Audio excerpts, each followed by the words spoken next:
But yes, all of the NBA is talking about and laughing at the fact that of all of the teams to win the NBA draft lottery, the Dallas Mavericks and their 1.8% chance of doing so in the same year in which they traded Luka to the LA Lakers. Yeah. Almost as if they got rewarded for their own incompetence by, hey, you know what? That fan base deserves better than that. That idiot traded Luka. We'll go ahead and give you Cooper Flagg. Yeah. Not everybody. A lot of people are screaming just pure conspiracy right now about this. You said it was the 40th anniversary of the frozen 40th envelope? Anniversary of the frozen envelope with Patrick Ewing and the Knicks. People are screaming conspiracy about this one too, Gambo. Well, yeah. Unless Nico made one of those, golden fiddle deals with the devil and, I'll bet your soul a fiddle of gold. Just give me Cooper Flagg. Yeah, you can have my soul. I'll do whatever. When I'm gone. Yeah, it's like doing everything wrong, and then like they did everything wrong, and then you get rewarded for it. Being rewarded for it. Yeah. Right. Yeah, everything wrong. And that's where the conspiracy is kind of like rooted in, like hey, that's too important of a team for the NBA to allow them to not be without Luka. That's too important of a fan base in our league for them to be without a superstar.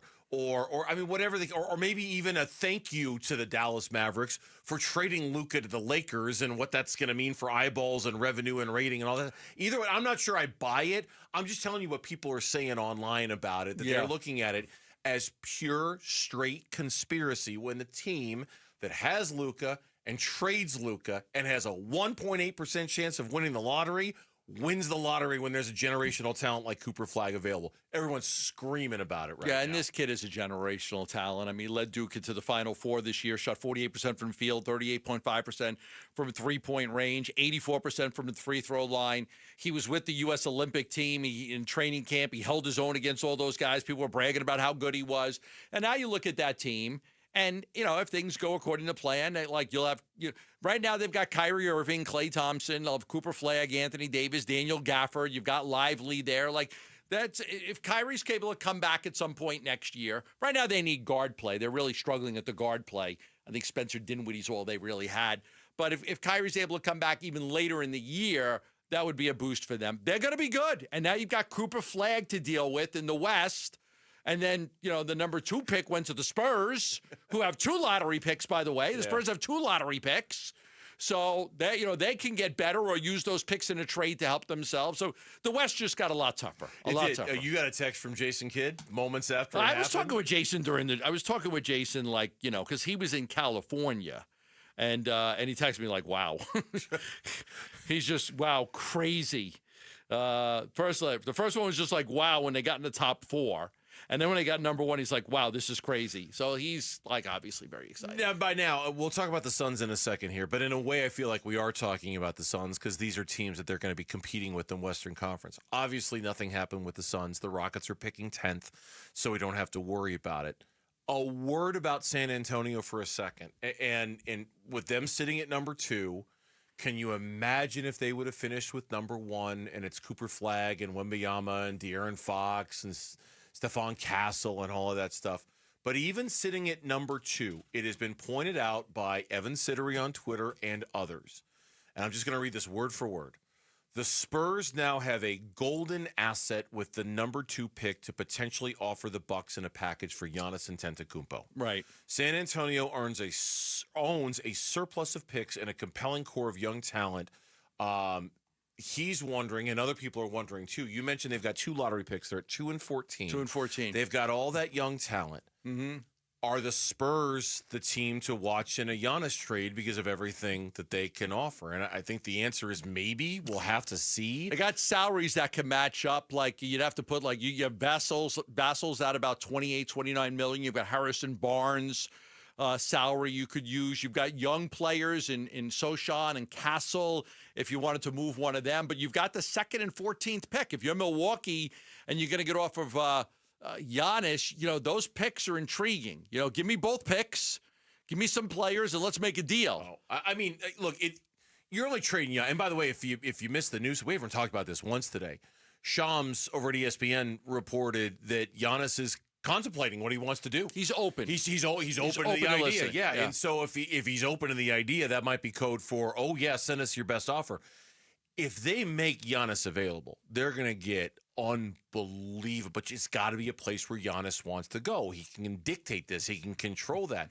He might want to go to San Antonio to play with Victor Wembanyama, and certainly San Antonio's got the assets to go make a whopper of a mother of a package to go get him with all these draft picks and players. I think, yeah, again, they have the number 2 pick. They've got the number 14 pick. They've got terrific young talent. I mean, I loved Sochan. I love Castle. I think there's some really good young talent there. I think they've got a lot of future draft assets too. I think they've got like a surplus of picks coming up in that. I have to look that up to be sure, but I think they have a surplus of picks. Castle was the rookie of the year. So like, you've got, if you could hold on to some of those guys, and again, I think there's some contracts you could trade. Milwaukee's not going to want Harrison Barnes, but you got to make contracts work somehow to make it work. But I think, getting the second pick in the fourth, they might say, listen, we don't really want the second pick. We'll trade that if it gets us Giannis. I think that they would. But again, I think that roster is really talented. I think the Spurs have a really good roster. And now if they want to make a trade for as long as Giannis wants to go there, and I don't know why he wouldn't, because it's a young, talented team that he could lead to a championship. It makes sense to me that would be a team that he would want to go to if he wants out of Milwaukee. Yeah. And he probably does want out of Milwaukee. Dame's out for the year. Yeah, he should. They're not a threat to win it anymore in the East, I don't believe. And once again, the Houston Rockets finished at number 10. So while that's bad if you're the Suns, their pick conveys to Houston. While that's bad, it's not. You brought up a really interesting point, and one maybe that we'll talk a little bit more tomorrow about. Could you make an argument that if Houston is going to do a deal with the Suns for Kevin Durant, that they'd be better off giving the Suns 10 back now and banking that the Suns wouldn't be very good in 27 and 29? Yeah. We won't give you those picks back, but we'll give you 10. We'll give you 10. So now you've got 2 first-round picks this year. You got 2 first-round picks. Start your rebuild. Go get the 10th best player in the draft. Yep. I wonder. Because you could make an argument 27 and 29 could be better picks from the Suns. I'm holding on to them. Or at least better odds from the Suns that they're not going to be very good. Yeah, I'm holding on to those picks if I'm Houston. I don't want to give those up. Now, again, the 10th pick in the draft, you probably feel like, okay, if it gets me Durant. But again, it depends on what they have to give up to get Kevin Durant. And there's been a lot of talk about what they have to give up. Jalen Green, Jabari Smith, would they give up an Eason? Would they give up a Shepard or Whitmore? What do they have to give? We don't know for sure right now. There's a lot of back and forth on how much Houston even wants Kevin Durant, so we're going to have to let that play out a little bit longer. Thanks for watching Burns and Gambo. Click to see more from the guys and hit the button in the middle to subscribe so you never miss a video from Arizona sports.